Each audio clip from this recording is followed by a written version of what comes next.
Yes, people, what's happening? Welcome back to the channel. Hope you guys are all doing well. I am Adam McKola, and we are back for some revised Premier League predictions. Yes, I did my Premier League predictions for Stretford Paddock over on their video before the transfer window had closed, before the season had started. But I thought, with there being no games this weekend, so not much to chat about, and with the transfer window having closed, we've seen a few games so far, so I'm cheating a little bit. I am going to revise my Premier League predictions and give you how I think the table is going to end at the end of the season. Now, one of the things I've had to bear with is I predicted some teams to finish fairly low and then they're doing quite well. Do I change because of that? And vice versa. So we'll get stuck into my predictions very, very shortly. But before we do that, get hitting the subscribe button right down there. We want to hit 150k ASAP. We're on around 132,000. With your help, I can get there. So hit that subscribe button and also head over to twitch.tv/AdamMcKola and go and follow and subscribe over there. We're doing poker content, we'll be doing football manager content, FIFA content, and of course your usual Manchester United news and reactions just in longer form. So head over there as well. But let's get stuck into these Premier League predictions. Now I'll briefly show you what I predicted at the start of the season. There's that for you. So that was the table that I predicted over in Stretford Paddock's video at the start of the season. Now I'm going to give you my revised predictions and you'll see just what I'm thinking about how this league's going to finish. We'll start from the bottom. We'll go to the top as you do. Let's get stuck in. In at number 20, bottom of the league. They've already sacked their manager. I know Leicester are down there at the moment on 1 point, but I'm going for Bournemouth. I think Bournemouth are going to go down, and I'm kind of sticking with one of my predictions from before the season started. Haven't seen enough from them. I know they had some difficult fixtures. Then they go and sack Scott Parker. Seemed like a really weird decision for that to happen. He gets sacked. Now they've got to replace him. I'm just not sure they're good enough to stay up. They'll be one of those teams that go down and probably come straight back up again. There needs to be a league in between the Premier League and the Championship for those kind of teams. Norwich, West Brom, Bournemouth, you lot play there. Then, in number 19, I'm sticking with Leeds. I predicted Leeds to go down. Now, my reasoning for that was I expect there to be a shock this season or a fairly big club go down. A Leeds, a Southampton. Part of me was tinkering with the idea of Leicester, but I think eventually either Brendan Rodgers sorts it out or he gets sacked and they sort it out, and they'll have some recruitment in January which may get them through. I'm going with Leeds. I think they concede way too many goals, and eventually Jesse Marsh will be found out. Could be wrong, of course, but I'm sticking to my guns with this prediction.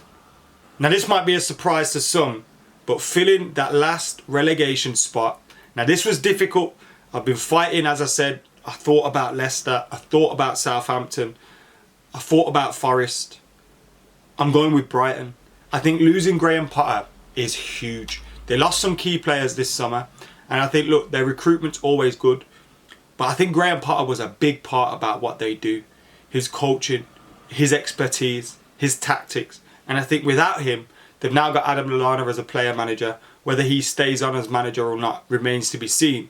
But who are they going to attract? Can they get enough out of this team? Now, the good thing is they've already got like 13 points on the board, but I do think they'll get dragged into it.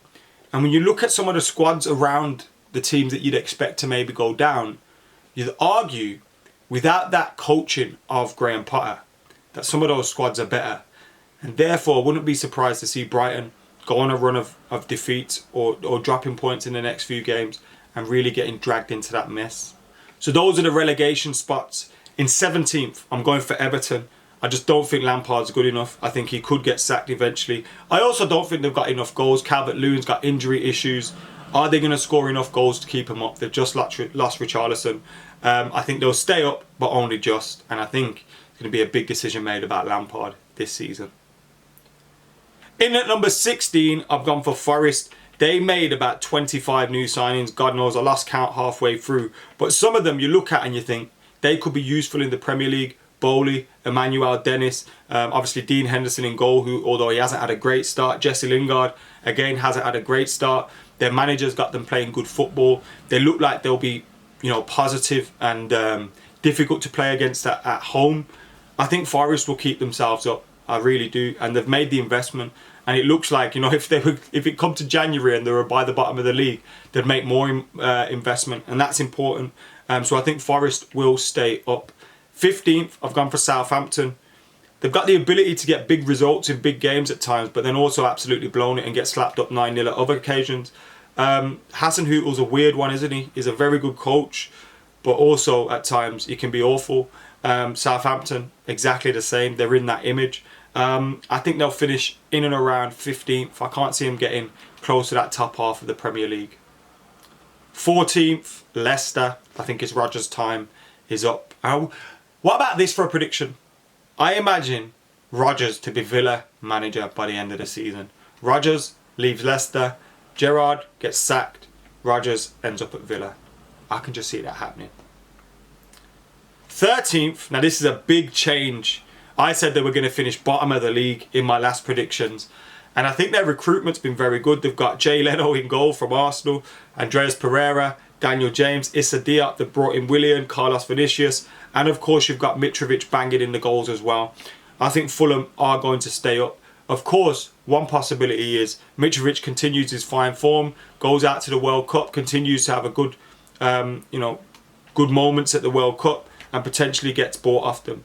That wouldn't surprise me, but they'd probably not let him go in January anyway and try and hold out to the summer, which could secure them Premier League survival. But I think when you look at Leno at the back, it's a good signing that is.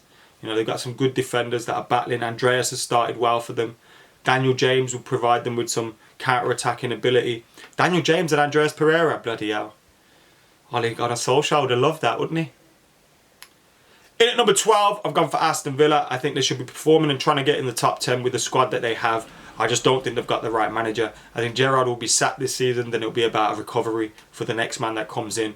When you look at some of the talent they got, they should be doing a lot better. The likes of Leon Bailey, Buendia, etc. I know they got a point against Manchester City, but I think Gerrard's going to be gone very, very soon. Finishing top of the bottom half of the table, I've gone with Crystal Palace. I've been impressed with Patrick Vieira, and I expect he'll continue to impress and coach and develop this Crystal Palace team. They've got some very, very good players in there, and the likes of Zaha, Elise, Eze, etc. Really exciting to watch. And I expect Crystal Palace will be one of those teams that nick a lot of points at the bigger sides this season. Maybe at one point they've got potential. They could make a late push for Europe, but I don't think they'll do that. But I think they'll have a very, very comfortable season. In at number 10, I've gone for Brentford. Again, I kind of thought they'd have a fall of grace after last season, but Ivan Toney's coming in like he means business. And that was one of the things I thought. I thought Ivan Toney wouldn't still be at Brentford. He is still at Brentford. They lost Christian Eriksen. They've kept Ivan Toney. Ivan Toney looks like he's on it. Could he be on that plane going to the World Cup at Qatar? Maybe. But no matter what happens, he's going to be scoring goals for Brentford. He's a player as well, by the way. I would love Manchester United to sign as one of our strikers. Genuinely. I was saying it in the transfer window just gone. I never thought it was realistic, but I really wanted us to sign someone like Ivan Toney or Ivan Toney himself. Fantastic striker. His goals could be the difference. I also think Thomas Frank's a very good coach. I'm going for Brentford in at number 10. 9th, I've gone for Newcastle. Eddie Howe to continue impressing at Newcastle. Get them close to European football. And maybe next season's the one where they try and go and get that. In at number 8, I've gone for Wolves. 8th position, Wolves. Diego Costa's a fantastic signing, isn't it? An alternative to Raul Jimenez. Someone that will absolutely scrap and battle with defences and cause problems for everyone. They've managed to keep a hold of Ruben Neves. I think Wolves are a very good side. Last season, I predicted them to go down. I thought they'd lose Neves, lose some of their key players. I didn't really know what to expect of Bruno Lage. Then Bruno Lage is fantastic. I think Wolves finish 8th. In at number 7, I've gone for West Ham. Bringing in the likes of Scamacca, getting that striker in, massively important for West Ham. And I think they'll settle, and eventually they'll be the West Ham that we've seen of last season, and they'll get a decent finish in the league. Right, now we're heading into the top 6. And what I will say before we get stuck into the top 6 is that I kind of felt like there's 4 teams into 2 places in that top 4. I think 2 teams are guaranteed to finish in the top 4. And I think it's 2 out of 4 into the other 2 places. Originally, before the season started, and before I saw Liverpool's woes, I thought it was 3 teams fighting for 1 spot. Those teams being Chelsea, Arsenal, United. Now, maybe have Liverpool been dragged into it? Who knows? But look, this is my top 6. In at 6th, I've gone for Chelsea. I think Graham Potter needs time. I think it's a fantastic coach. If I was a Chelsea fan, I'd really be excited. I think he needs time to, really get working with this Chelsea side. So I'm going for them to finish 6th. 5th, I've gone Arsenal to finish 5th again. Gabriel Jesus, fantastic signing. Zinchenko, fantastic signing. But you do worry about where the other goals will come from if Gabriel Jesus ain't scoring. You ain't seeing enough contribution from the other players. Could that be an issue for Arsenal as the season progresses, as the Europa League continues to come into the campaign? Have they got a big enough squad? I'm going for 5th for Arsenal. Although, look, if you're a Arsenal fan or a Chelsea fan and you predict them in finish in the top 4, I hear it, because I think it's that close this season. 4th, Manchester United. Although, with the way Liverpool are playing at the moment, who knows, maybe 3rd is open, maybe 2nd is open. But I'm going optimistic, Manchester United to finish inside the top 4. Eric Ten Hag has improved Manchester United. I think it will be very up and down for us this season. I think there'll be patches of poor form, and I think there'll be patches of good form as we get to learn his tactics, as the Europa League takes its toll. But I'm going with United to finish 4th. 3rd, I've gone Liverpool. I expect eventually they'll learn how to play without Sadio Mane. Their midfielders will be fit, and Jurgen Klopp will get them going again.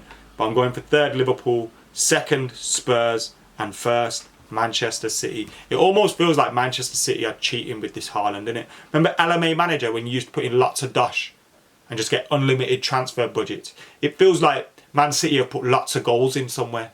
It's not fair. Anyway, that's my predicted table, my revised predicted table. Let us know your thoughts in the comments below. Make sure you're keeping it locked. Like, comment, share, subscribe. And if I did something massively embarrassing, hello to you all in the future when you'll be watching this, and it'll be getting clipped up and memed up and all that, as what usually happens with my predictions. You know what? Scrap this whole thing. 21 is coming. See you later.